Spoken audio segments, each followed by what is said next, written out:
I grew up in the Ireland of received truth, 1950s, 1960s. Everybody knew what had happened. We all knew the truth, that it was in religion or in history.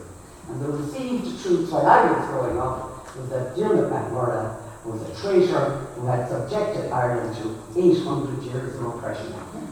It couldn't be clearer, and it was our history viewed perhaps through a prism of nationalism that engendered that sort of received truth. But as every decent historian knows, and as every decent lawyer knows, you should assume nothing, you should question everything, and you should look at the evidence.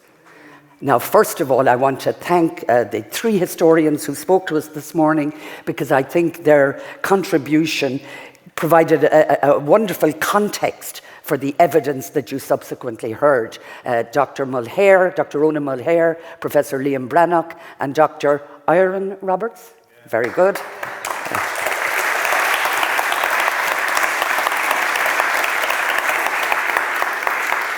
And I think, again, you look at the evidence and you look at the context. And that's how you have some chance at arriving at truth in any situation.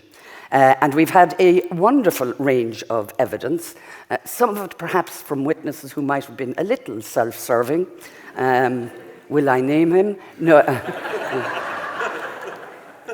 There might have been a little bit of fake news in there, and certainly a level of propaganda.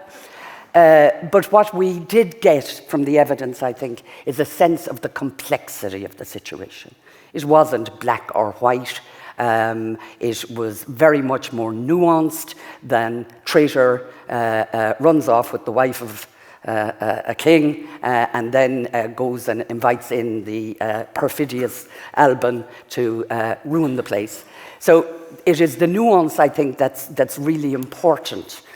The question perhaps that might arise is that if that particular tiff had not arisen and Diarmuid MacMurrough had not been kicked out of his kingdom, would they have come anyway?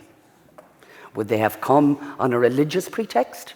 It's the same era, more or less, as the Crusades, when religion was a pretext for many incursions in various places. And I look at I think perhaps we should consider looking at other Irish people who perhaps now are considered heroes, who also had recourse to the foreign help. The Great O'Neill in 1601, the Spanish came to Kinsale. Had the Spanish and O'Neill won that battle, might we have been subjected to 200 years of the Spanish Inquisition? One wonders. So the idea that just looking, what was MacMurrough to do?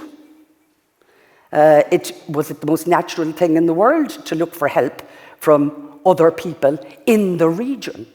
And I think what the evidence, particularly of the Portreeve of Bristol, shows, the level of interaction was enormous. We weren't this little homogenous society that had living in blissful harmony in our old Gaelic tradition. We were already clearly interacting widely in Europe and had been for hundreds of years. So the notion, it seems to me to have been quite a natural thing for MacMurrough to have sought help wherever he could find it. And as I say, what was he to do in the circumstances in which he found himself? Now, clearly, the notion of the MacMurrough as a bad man, it looks like they were all pretty bad on those standards, and if we apply today's standards to the conduct of all of the Irish kings, most of them would be found wanting. And I think it might be unfair, again, to project onto that period the values of our period.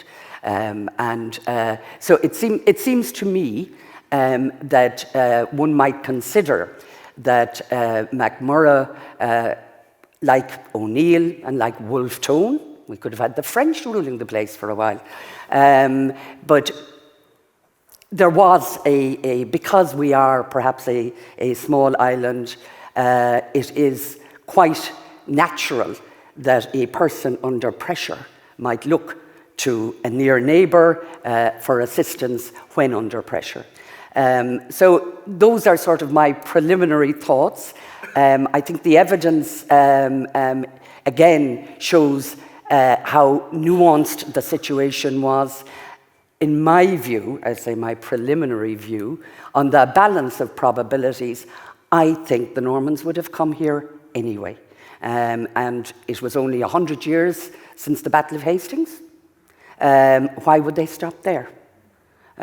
We had the great ports of Dublin and Waterford. Must have been an attraction to any privateer who might come, whether on the pretext of religion or any other pretext. So that's my first view of the evidence we've heard today. And the notion of justifying, perhaps one of the surprising things is that they even sought to justify their action by the papal bull of laudabiliter. Why bother, one might ask. However, it is to, again, it's like the Crusades.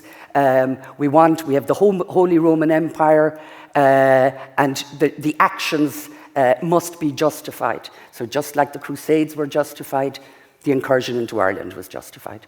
So it seems to me it has given us lots of things to think about. And it's a pity Dermot himself couldn't have turned up to give evidence, though I perhaps on another occasion. But it appears to me that he was just like all the rest of the kings of Ireland at the time, put in a difficult position, sought assistance from his friends, and in my view, the level of treachery that's laid at his feet is probably too high, or has been too high. But that's just my view of the matter. And I think what I do want to say, however, is I think it's been a fantastic production here today. And it's a wonderful idea to have the historian set the scene and then have the actors come up and play the roles. And the script writers certainly deserve a commendation.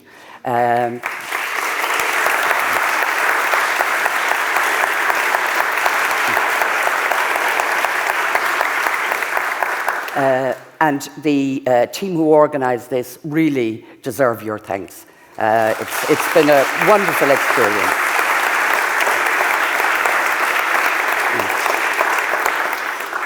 Finally, for my part, I would also like to mention Noel Whelan.